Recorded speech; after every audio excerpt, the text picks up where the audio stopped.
Hello, my dears. This is Annette of AnnetteLeonard.com, back with another moment for chronic wellness. Thank you so much for joining me.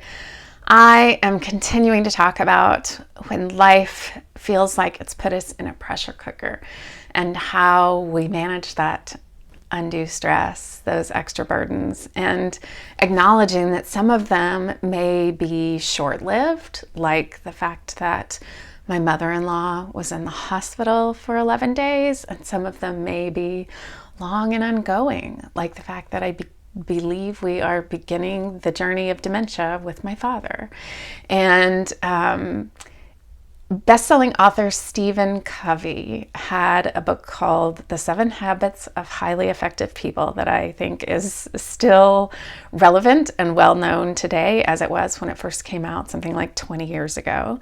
And one of the things that Stephen Covey addresses and talks about with plain clarity is what is in my sphere of influence, and to look critically and carefully at any event or situation that we are trying to have influence over and determine whether or not it's something we can or cannot actually influence. And so in the examples of things that have happened in my life recently, I cannot influence the health circumstances that put my mother-in-law in the hospital.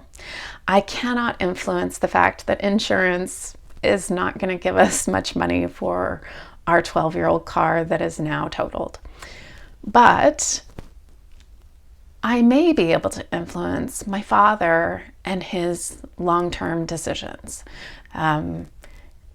He's amenable to going to the neurologist and having a battery of cognitive tests done.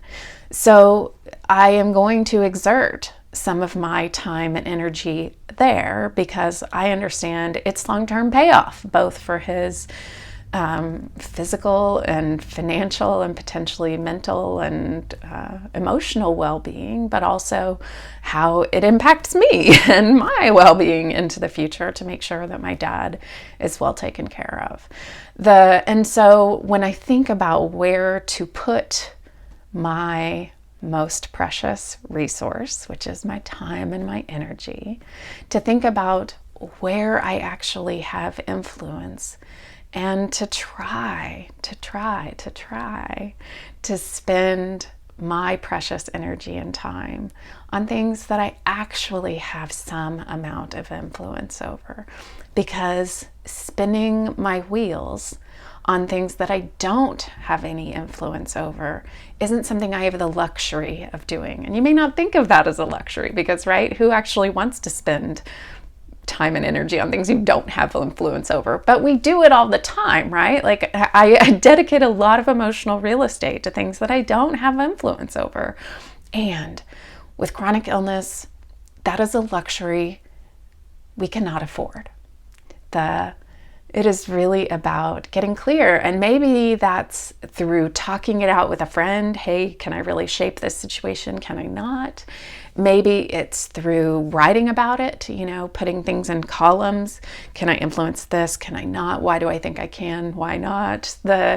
Maybe it's through another method that I haven't mentioned here and you've already thought about. So tell me what those methods are. But getting clear about where to spend that time and energy by determining where I have influence is so important, and is my tip for today.